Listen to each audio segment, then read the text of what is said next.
Hey y'all, it's Natalie, and it's time for another Color First series that I do with my friend Sarah Scraps. And Sarah picked the mood board for today, and it's completely gorgeous. It's that fall themed mood board down there. Maroon, eggplant, an olive green, a really lovely icy blue, and a cream color, and some florals. So I pulled out a bunch of papers that I thought matched it, but then I found this 49th and Market pack. I think it's called Viking, and I was like, that's what I'm going to use for sure. So it's just so beautiful, and it literally had every color on the mood board, so it was perfect. So I'm just going through the papers right now to see which one I want to use. So my idea, I'm showing you right there. I'm going to cut off the corner of it and put it on top of that eggplant cardstock, and I really want the bottom part to shine. I'm not really going to do much to it. I'm just going to add a lot of layers and clusters around my photo. So I'm going to use this new waffle flower stamp, and I'm sorry, I'm not doing my voiceover at my desk, so I don't know the name of it, but I will put it down below in my links. And it's from a cherry on top, and I love it because it comes together with the dies. So the stamp and the dies are sold together, which is genius, and everything should be done that way, in my opinion. So I'm going to get started on that stamp. It's leaves. And so I don't really have the right eggplant color on the board. So I'm going to use this violet Distress Oxide. And then while it's still a little bit wet, I'm going to go over it with that maroon color. And so it gives it a really nice eggplant look. And then I'll also do some that are just straight maroon, and they do have just like a little bit of a difference in the two, so I can have like the variation. And I'm just hand stamping them. I'm not going to use my stamp press today because I do want them to look a little organic. I have a lot of watercolor in that paper, so I'm using some textured cardstock, so they'll be a little imperfect, and that's what the look that I'm going for. So I'm doing 3 of the different stamps, different types of leaves. And then the leaves are nice. They have this like background shadow, and then they have the inside of them, which is like the veins of the leaves. So I think that, or I don't think, I know that I'm going to stamp the veins in Versamark and use some really nice pearl embossing powder there. And that was pulled from like the cream color on the mood board. So that's where I got that inspiration. So there I am. I did all the smaller ones, and then I'll do the bigger ones. I didn't do them all at once just because I didn't want my VersaFine to dry before I was able to put the embossing powder on. So I'm just doing it in 2 separate little batches, and I'm going to heat up my gun here and shoot those to dry. There you go. So satisfying. Always a good time to heat emboss things. And then I'm going to go and do the larger leaves now. I don't even think that I've ever had any waffle flower stamps before this, and so they stamped really nicely. I did have to like rub them on my arm at first to get them started, but otherwise they stamped lovely, great, love it, would recommend. So I can't believe I've really never had any, but I don't know why. But now I do. And I really appreciate them selling the dies with the stamps. There I am finishing up that heat embossing. And so Distress Oxides have some properties that you can use with heat embossing, and you can see that the Distress Oxides were not completely dry. And so it got like some of the edges got some embossing powder too. But that's okay. Again, it lends to the imperfect look that I was going for in the first place, right? So you can see I die cut them with the matching dies. And now I'm going to get started on building the page. So I'm going to slice off the corner of that paper. So I'm just kind of like putting it all cattywampus, womper jawed, whatever you want to call it, in my slicer. And I decide I do want to slice off just a little bit more. So I do that again. And I just wanted a little bit more of that eggplant cardstock to show through. And that photo is of me and my husband a few years ago on Thanksgiving. I hadn't scrapped it yet. I was just looking for a nice fall photo to that kind of would go with the colors, and his shirt goes with the blues really nicely. And this 49th the Market collection, I didn't have any of the embellishments. I only had the 12 by 12 paper pack, but it comes with that nice cut apart sheet. So I decided to cut out a few of the roses to pair with the leaves, and bring the flowers from the bottom of the page up to the photo where I'm going to do clusters. And then there was also a really lovely purple butterfly, so I decided to cut that out as well. So I fussy cut all of that. I won't make you watch all of it, so I'm going to cut most of that out, but you'll see here in a second where I've cut I think 3 different green colored flowers and a few leaves and that butterfly.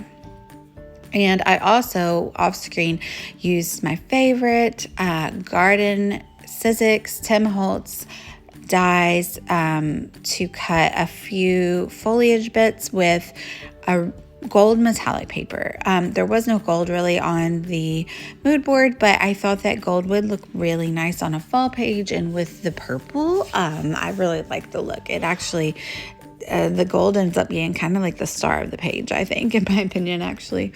So I'm just going to back the photo on some white cardstock, and this just mimics little pops of white around the page, on the background paper, around the edges of the leaves, and around the edges of the die cuts that I picked to use as my title. Those are from Pink Fresh Studio. And I also, on top, behind the white cardstock, I used some vellum.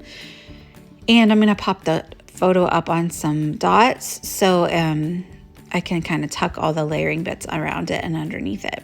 So I picked these out of the new Pink Fresh Studio. I think it's Good Times is the name of it. Sorry, I'm not sure. It's the new fall collection.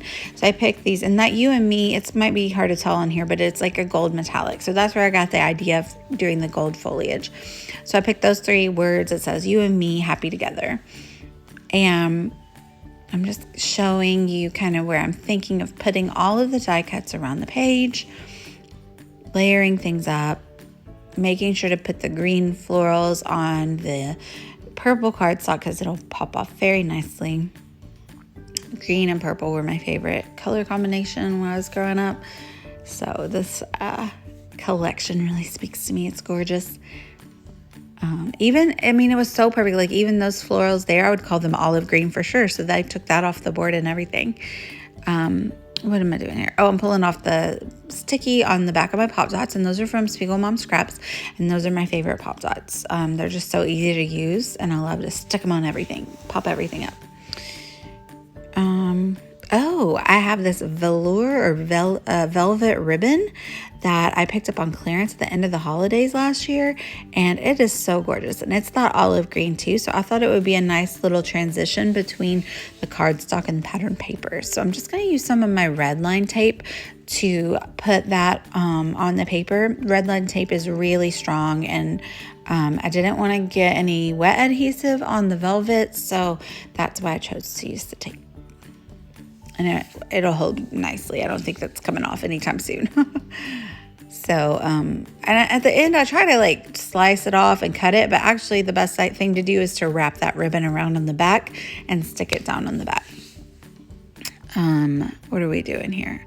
That's a little chipboard piece. It's from a really old Pink Fresh Studio collection, but it had purple. So I decided to use that to kind of anchor my title. And so I turned it into a diamond, and I popped up one side with foam adhesive so it would kind of be even with the photo.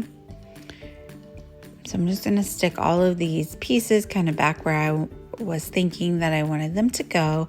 And then I'll leave them there as I go around and stick them down with Nuvo adhesive. So make sure to pop over to Sarah Scrap's YouTube channel. I do this series with her once a month where we use a mood board and start with the color first, and then we decide what papers we're going to use and what photos we're going to use. And it's been a really fun series that we have done this year. And she has a beautiful layout to share with you today. I will put her channel in the links down below and tag her as well. She is probably one of the main reasons I have reached my 1,000 subby goal on here. So she's a good friend. And yeah, make sure to check her out. So I'm going to start sticking things down now. I'm using Nuvo Nouveau Deluxe Adhesive. It's my favorite. I had to move that title over a little. It was covering up my husband's face. I'm going to anchor this word onto an additional leaf. So I'm going to stick it up with some additional foam, just like I did with the chipboard there. And I really love just these two little sprigs sticking out there. They kind of just feel like they're an extension of the paper, just adding to it. Sorry if you're coughing in the background. I like to do my voiceovers normally at home alone, but sometimes life doesn't let me be alone all the time. Look, we're together. Oh, ironic, huh? So when you're layering, I definitely recommend popping up things on foam tape, because you can see there I stuck that green floral in between the paper and the photo, and then I used the background paper to stick the other things to. So it really gives good dimension and helps you separate your layers and really give a lot of good lift off of the page. And when you look at the final photos, you'll be able to see what's the word I'm looking for? Not the chunkiness, but basically, yeah, just the dimension that is off of the page and all the different layers. And I really love that look, especially if you're displaying scrapbook pages, not in a page protector, like if you like to hang yours on the wall sometimes, or set them up on a table. That's really nice to have that dimension sticking off of the page. So I'm going to do it again there with that little teal colored, seafoam colored floral. I'm not exactly sure what color that is. Yeah. So we're almost there. I told Sarah this mood board was perfect for my best friend's wedding, because these colors are exactly what her wedding looked like, but I'd already scrapped all of them, which is ironic because Sarah was just in awe at me because I told her I've never scrapbooked my own wedding photos. We've been married 14 years and I've been scrapbooking for 30, not quite, but a lot, 20 something. And I never have. I don't know why. It's really daunting. Maybe someday I'll get on that. But there, I threw the mood board up again, and I'm just going to add a few gold jewels around the page, and going to be it. So here is the mood board and the final layout. We would love if you play along with us. So if you're inspired to use this mood board, tag us and let us see it. We would love to see what you make. Make sure to check out Sarah's video, and I'm going to put my links down below if you would like to go shopping. Thank you guys so much for watching. Bye, y'all.